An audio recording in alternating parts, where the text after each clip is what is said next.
8h08, vous êtes sur Europe 1. Merci infiniment de nous suivre. On continue ce journal et l'actualité nous emmène de nouveau à Taïwan avec cette question. La tension entre Taipei et Pékin va-t-elle monter d'un cran alors qu'une délégation de membres du Congrès américain est arrivée ce dimanche à Taïwan pour une visite, attention, qui n'était pas annoncée.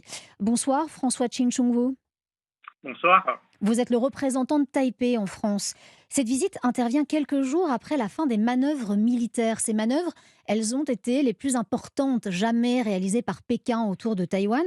Est-ce que ça ne va pas relancer les tensions entre votre pays et la Chine ?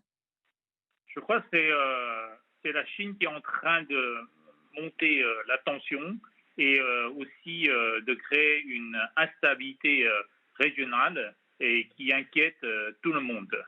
Je pense tout le problème, c'est que avec l'ambition de M. Xi, la pression de la Chine devient de plus en plus forte et la Chine veut accélérer cette conquête envers Taïwan. Donc, je crois que tous les pays sont en train d'essayer de calmer la situation, mais en même temps, on ne peut pas laisser la Chine fixer la ligne rouge. Donc après ces manœuvres militaires, nous voyons une délégation conduite par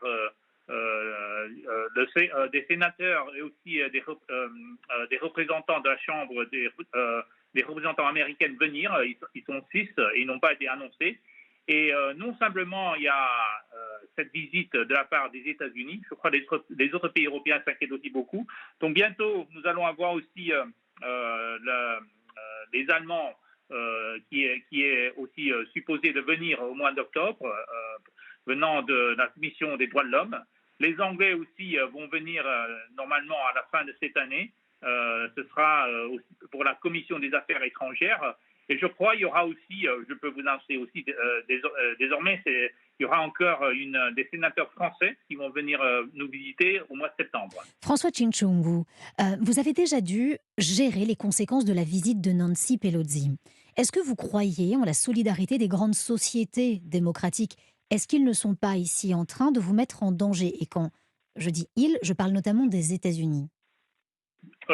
Non, je ne pense pas, parce que il faut vraiment montrer à la Chine qu'il y a une ligne rouge de ne pas franchir, c'est-à-dire détruire le statu quo. Et ça a été répété à plusieurs reprises. Donc, ce que je parlais tout à l'heure, c'est d'abord une manifestation non seulement venue des États-Unis, mais également venue d'Europe. J'avais cité la France et les Allemands et aussi les Anglais. La Lituanie aussi nous a montré leur soutien. Donc, le vice-ministre des Transports sont venus en visite il y a quelques jours. L'Estonie et la Lettonie ont annoncé qu'ils allaient quitter le mécanisme 17+1, qui va maintenant devenir 14+1. Donc, je pense que tous ces soutiens de la communauté internationale sont très importants pour Taïwan et aussi pour gérer cette crise. C'est envoyer des signaux à la Chine que le statu quo, maintenant, c'est hors de question de la détruire. Qu'est-ce que sont venus faire les États-Unis, en particulier ce dimanche à Taïwan ? Racontez-nous. Alors, je pense qu'ils sont venus discuter pour renforcer encore plus de coopération de tous les domaines.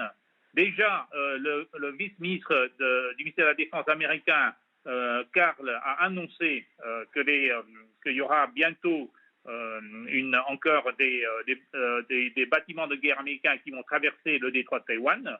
Mais c'est surtout notre ministre chargé du commerce, M. Teng, qui avait annoncé que bientôt les négociations pour renforcer les relations commerciales entre les États-Unis et Taïwan vont commencer et se concrétiser. Donc je pense tout ça sont les sujets que ces sénateurs et ces députés qui sont venus à Taïwan pour parler avec Taïwan, parce qu'ils vont rencontrer Mme Tsai, la présidente, ils vont rencontrer notre ministre des Affaires étrangères, ils vont rencontrer tous les responsables politiques principales, et je crois que toutes ces négociations et toutes ces discussions pour préserver le statu quo sera les sujets à discuter aussi les plus importants pour cette visite. L'ombre de la Chine est encore présente. Vous aviez déclaré il y a quelques semaines de cela chez nos confrères d'LCI que si la Chine frappe, c'est la fin du monde. Ça veut dire Oui. qu'il y aurait une troisième guerre mondiale qui pourrait frapper à notre porte? Est-ce que c'est ce que vous vouliez dire? Alors, déjà, autour de Taïwan, nous avons la première puissance militaire qui est américaine, la deuxième qui est la Chine qui veut nous envahir, et la troisième qui est le Japon. Mais en dehors de ça, je pense que tout le monde est concerné. Parce que Taïwan produit plus de, ça vient d'être encore publié, je pense, chez Figaro, plus de 60% jusqu'à 70% des semi-conducteurs du monde. Donc, si la Chine déclenche une attaque militaire contre Taïwan, toutes ces exportations sont terminées. Et l'autre chose, c'est que la France, l'Europe, tout le monde a aussi beaucoup d'investissements en Chine. Tout ça sont aussi concernés. Quand vous regardez vos investissements en Russie et en Ukraine, la guerre n'a pas simplement atteint vos investissements en Ukraine, mais également en Russie.